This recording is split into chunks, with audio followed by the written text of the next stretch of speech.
humans sang the sacred songs and lived with the spirits of wind, rain, and fire.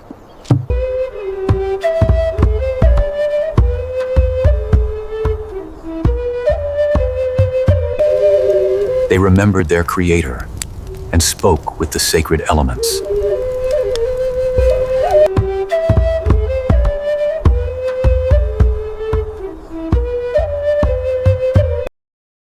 But harmony is fragile. Have you ever wondered what happens when the world forgets balance? Have you ever wondered what would happen if the world lost its balance? If people forgot the very harmony that keeps the earth alive? The Hopi people tell a story of a time when this almost happened, a time when humanity's pride drowned the world in endless water, and only those who listened to the voice of wisdom survived. In the beginning, when the world was young, the creator Tawa brought life into existence. He shaped the mountains, carved the rivers, and called forth the winds. To care for this creation, he appointed his nephew Sotuknang, a spirit of order and balance. Under his guidance, the first people were born, gentle, respectful beings, who lived in peace with one another and the land. They sang songs of gratitude at sunrise, danced in rhythm with the rain, and treated every creature as kin. But harmony is a fragile thing. As generations passed, people began to forget the sacred songs. They grew proud of their strength and cleverness. They built great villages and hoarded food and wealth.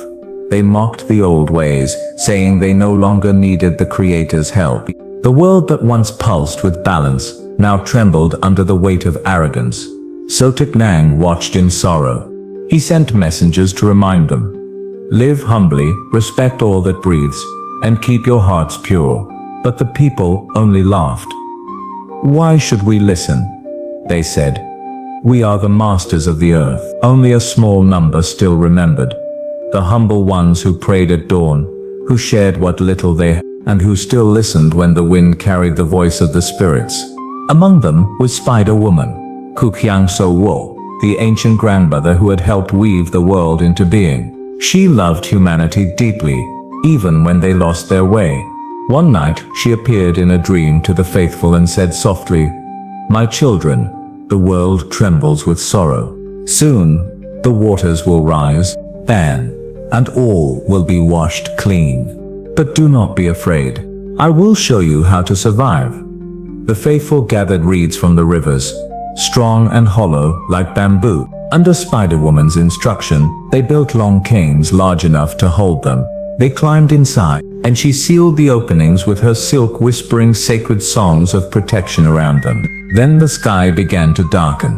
At first, the rain came gently, a blessing, as it always had been.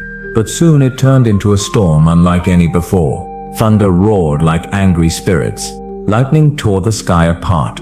Rivers overflowed, oceans rose, and the mountains disappeared under waves. The earth groaned and cracked as water covered everything that had ever lived. Inside their reed boats, the faithful floated through a world of water and wind. They could hear the cries of those who had mocked the Creator, now begging for mercy. They prayed, holding one another close as the waves tossed them through darkness. For many days and nights they drifted, no sun, no stars, only the rhythm of the flood and the songs Spider-Woman had taught them. Then one morning, the storm began to calm. The clouds parted, and sunlight shimmered on the endless sea. Slowly the waters receded, revealing the tops of mountains, then valleys, then finally dry earth. The reeds came to rest on a high mesa. Carefully, the people stepped out into the new world, fresh, silent, and shining with rebirth. They fell to their knees and gave thanks to Tawa, Sotuknang, Mela, and Spider-Woman.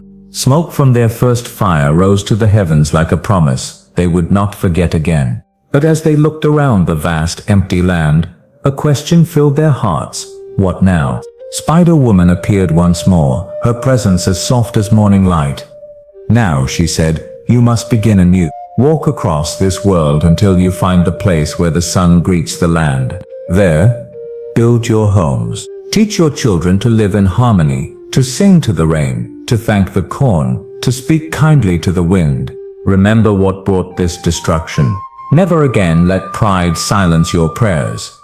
And so they journeyed across the new world, leaving footprints of hope on the fresh soil. They built villages where the water still sparkled from the flood, and planted seeds blessed by Spider-Woman.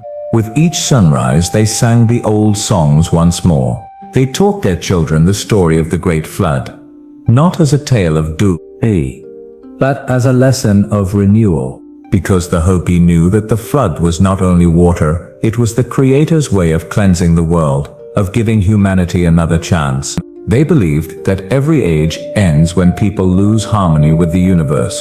One world destroyed by fire, another by ice, earth, and one by water.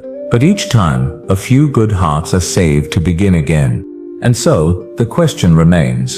If the world once drowned because people forgot their sacred duty, what happens if we forget again? The Hopi warn that balance is fragile. When we live without gratitude, when greed drowns compassion, when we ignore the voice of the earth, the world begins to tremble once more. The story of the Great Flood is not just about the past, it is a mirror for our time. It reminds us that the earth does not belong to us, we belong to it. That the Creator's patience is vast, but not endless. And that even after destruction, there is always the chance for renewal. If only we listen to the whisper of Spider-Woman, and remember the sacred songs that keep the world alive.